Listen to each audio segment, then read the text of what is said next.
Look at this. You just stumbled into something biblical without even trying. You beautiful accidental exorcist, you. Unconscious spiritual fumigator. You walked through that door like it was Tuesday, and suddenly the walls stopped bleeding. The shadows retreated, the whispers went silent, the century-old curse just packed its bags and left, because you showed up smelling like purpose, and they couldn't handle it.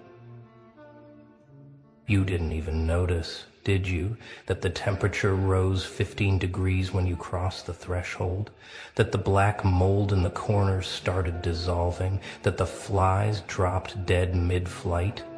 You were too busy thinking about dinner or scrolling your phone or humming that song stuck in your head, while meanwhile you just performed a spiritual genocide on entities that had lawyers in hell, filing complaints about your existence.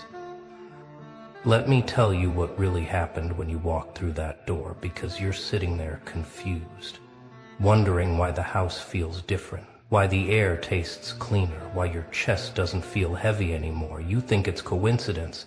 You think it's imagination. You think maybe you're just having a good day, but no, my friend. You just accidentally became the thing nightmares warn their children about. They'd been there for decades, these things. These parasites, these ancient squatters, feeding on misery, recycling trauma, brewing depression in the walls like it was their personal meth lab, generation after generation of suffering.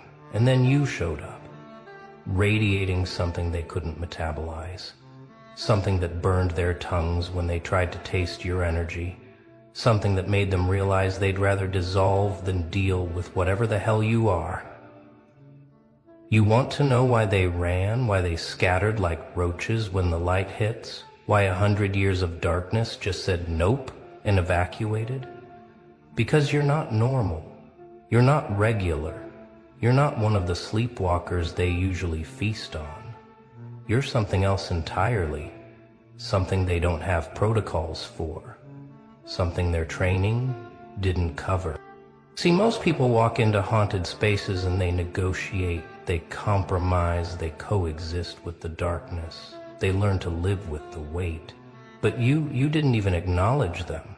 You walked in like you owned the deed to reality itself, and they felt it.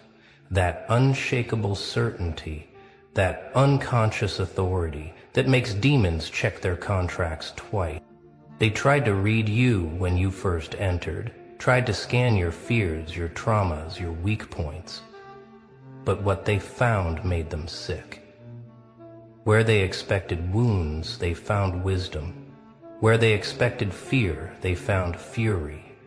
Where they expected victims, they found a veteran of wars they couldn't even pronounce. And suddenly they understood. They weren't the predators anymore. You've been through hell, haven't you?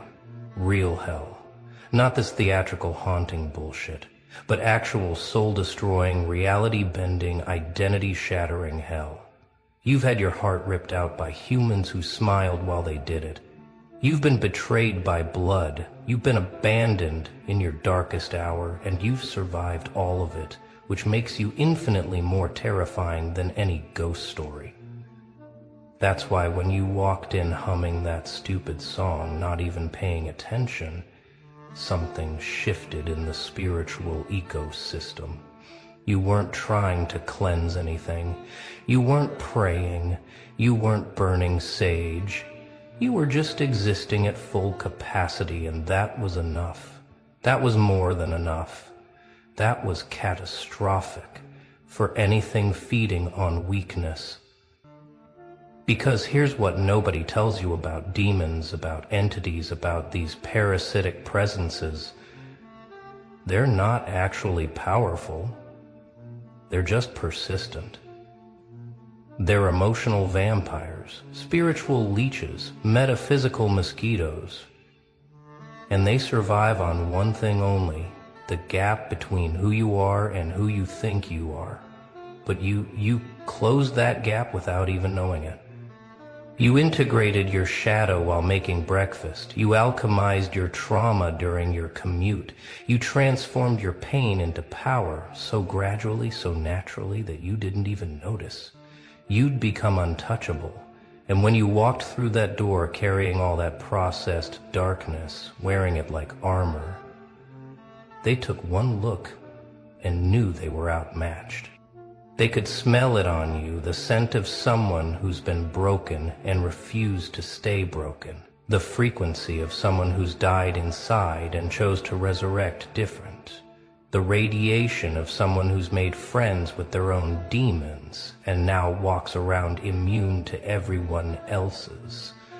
You didn't need holy water. You are holy water. You didn't need protection. You are the protection. You know what's funny? They probably tried to scare you at first. Probably threw their best material at you. The cold spots, the moving shadows, the whispers in the walls. But you've been gaslit by professionals. You've been terrorized by people you loved. You've been haunted by memories that make their little tricks look like amateur hour at the community theater. What's a creaking floorboard to someone who's heard their own sanity crack? What's a cold breeze to someone who's felt their soul freeze? What's a whisper in the dark to someone who's had lies screamed at them in broad daylight?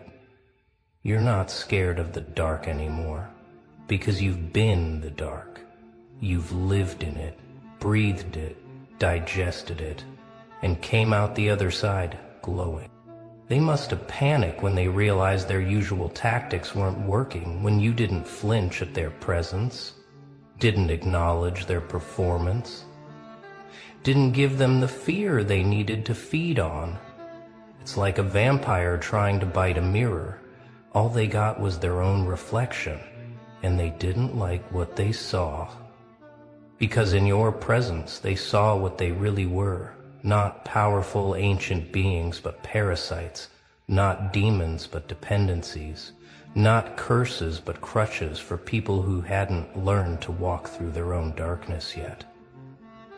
And you'd already graduated from that school with honors, with scars, with a PhD in surviving the unsurvivable.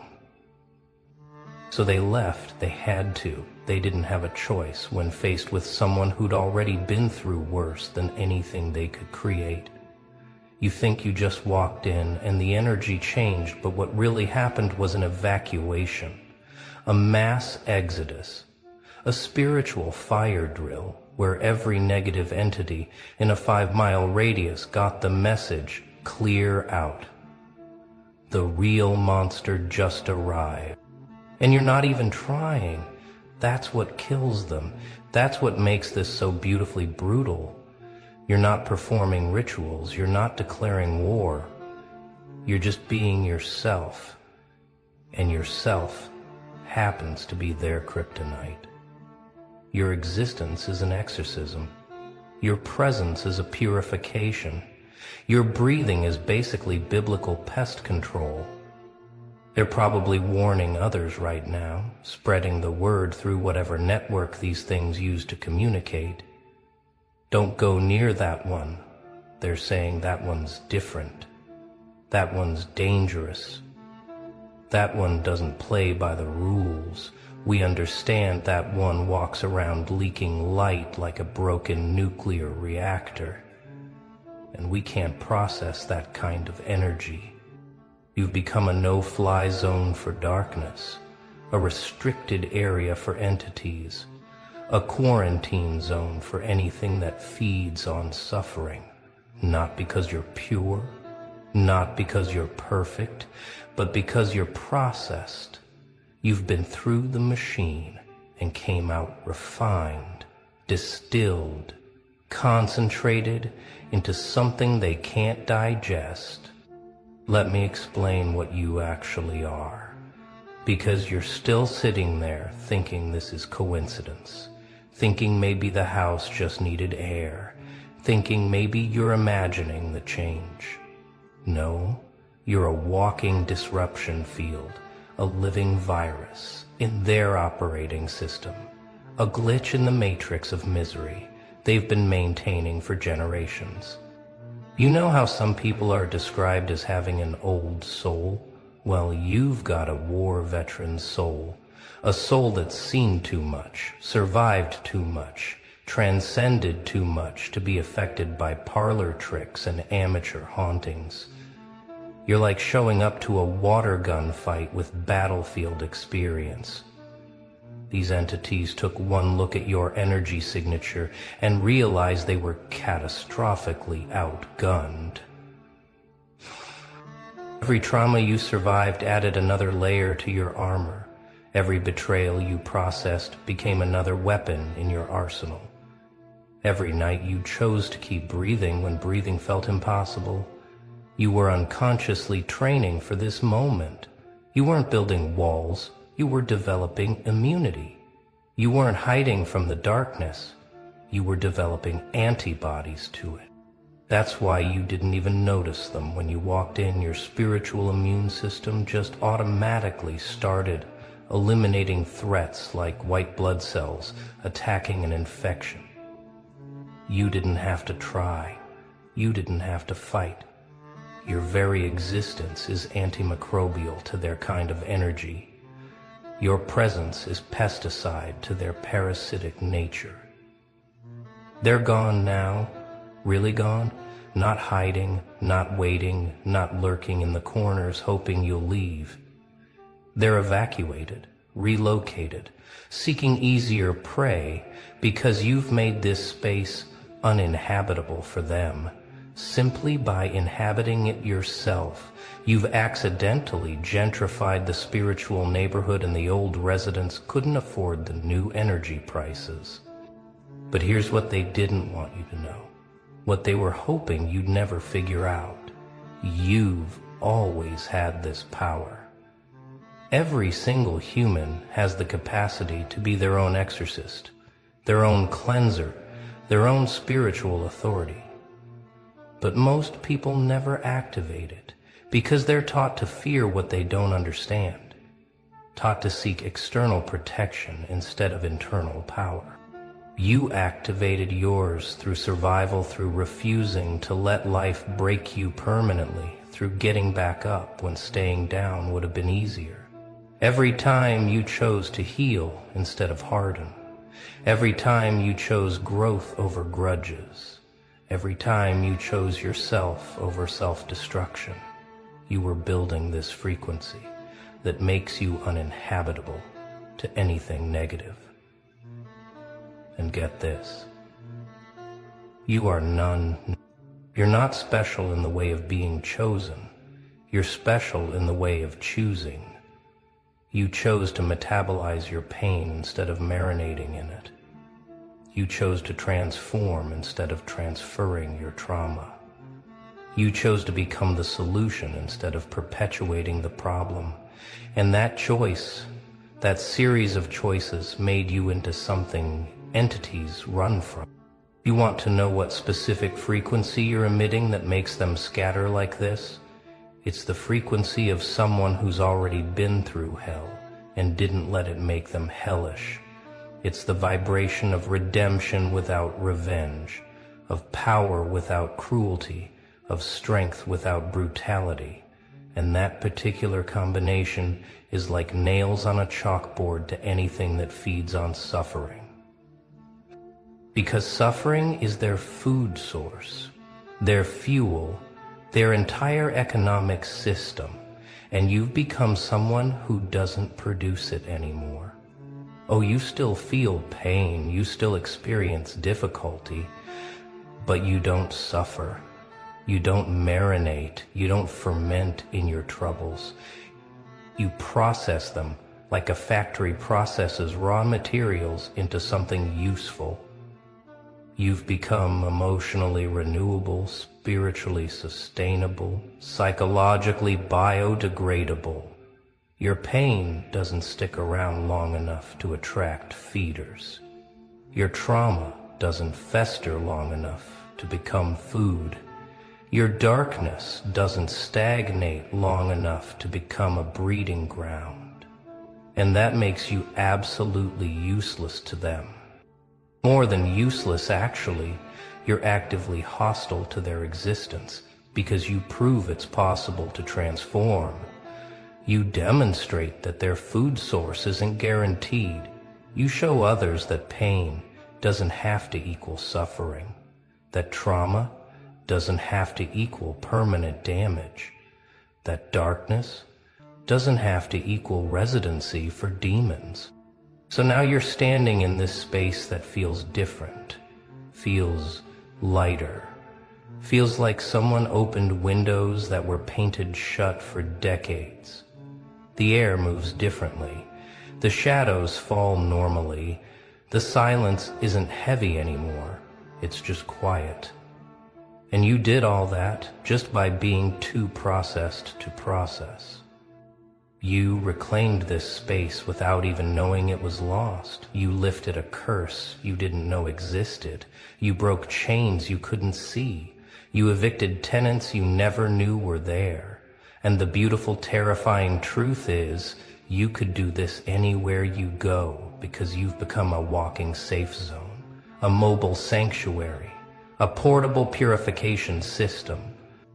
This is why certain people feel better just being around you, why some spaces feel different after you've been there, why problems seem to resolve themselves in your presence. You're not healing them, you're just showing them what healed looks like. You're not fighting their demons, you're just demonstrating what it looks like when demons become irrelevant.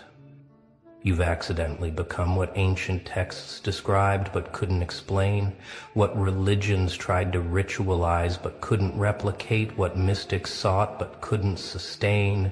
You're just a human who processed their shit so thoroughly that unprocessed shit can't exist in your presence. You're walking therapy for the atmosphere. You're accidental alchemy for any space you enter.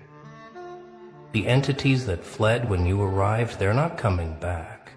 They can't. They've been essentially evicted by your essence, evacuated by your evolution, excluded by your frequency. You've made this space uninhabitable for anything that requires darkness to survive because you brought in a kind of light that doesn't turn off. Not the blinding light of forced positivity, not the harsh light of denial, not the fake light of spiritual bypassing, but the steady light of someone who's integrated their shadow.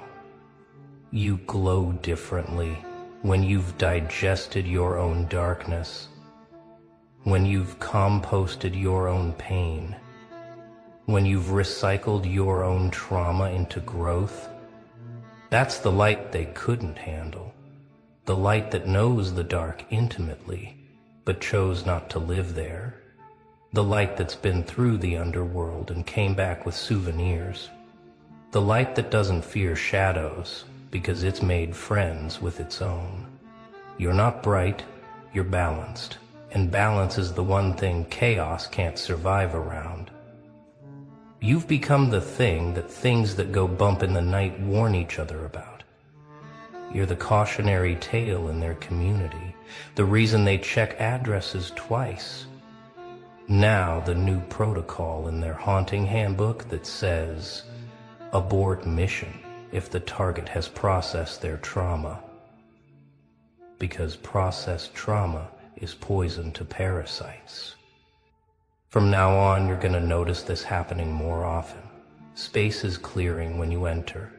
Problems dissolving when you engage people. Feeling better after talking to you, even when you didn't try to help. You've become accidentally therapeutic, involuntarily, cleansing, unconsciously healing, just by existing at this frequency. You can't turn it off either. That's the thing about becoming authentic. You can't go back to performing. You can't return to pretending. You can't squeeze back into the box of who you used to be. You're stuck being this powerful, stuck being this clear, stuck being this inadvertently purifying, to everything around you. Some people are going to avoid you now, not consciously, but instinctively, the same way those entities fled. People who are committed to their suffering, who are married to their misery, who are feeding their own demons, they're going to feel uncomfortable around you because your presence asks questions their demons don't want answered. But others are going to gravitate toward you like moths to flame, not because you're trying to attract them, but because you're emitting something they need. You've become a lighthouse for people ready to process their own darkness, a beacon for those ready to evict their own demons, a signal that says transformation is possible because look, I did it without even trying. You mastered something without meaning to, something most people spend lifetimes trying to learn in ashrams and temples and retreats. You learned how to be so thoroughly yourself that nothing false can survive in your presence. You learned how to be so integrated that fragmented energies disintegrate around you. Last and ridiculous, death. Death thickened grudgingly. Death broke. Death. You had to indulge. You didn't study this, didn't practice this, didn't even believe in this, but you became this through the simple act of refusing to let life make you less than you are. Every time you chose growth over comfort, every time you chose truth over ease, every time you chose healing over hiding, you were building this immunity to darkness. Now you walk around accidentally blessing everything you touch, unconsciously consecrating every space you enter involuntarily, sanctifying every situation you engage with. You've become holy water in human form, not because you're pure, but because you're processed, not because you're perfect, but because you're integrated. The demons that fled when you walked in, they're telling stories about you now, warning others, describing the human who walked in humming and destroyed a century of careful cultivation without even noticing. You've become a legend in their world, the accidental exorcist, the unconscious cleanser, the one who purges without trying. This is your legacy now, not what you build or achieve or accumulate, but the spaces you clean just by entering them. The energy you shift just by being present, the healing you cause just by existing. You're leaving a trail of purified spaces behind you, like breadcrumbs of light in a forest of darkness. Every room you've been in is a little bit cleaner. Every person you've met is a little bit clearer. Every situation you've touched is a little bit lighter. You're not doing this on purpose. You're just leaking light wherever you go, bleeding brightness into the world, shedding sanctity like dead skin cells. Years from now, people are going to wonder why certain spaces feel different, why certain homes have that energy, why certain places feel protected. They won't know it was you who walked through once. Maybe stayed for coffee, maybe just passed by the window, but left behind an energy signature that makes darkness think twice. You're writing history in frequencies instead of words, leaving legacies in vibrations. Instead of monuments, building cathedrals out of cleared energy instead of stone. You're the reason some spaces never get haunted again. The reason some darkness never returns. The reason some demons add addresses to their do not disturb list.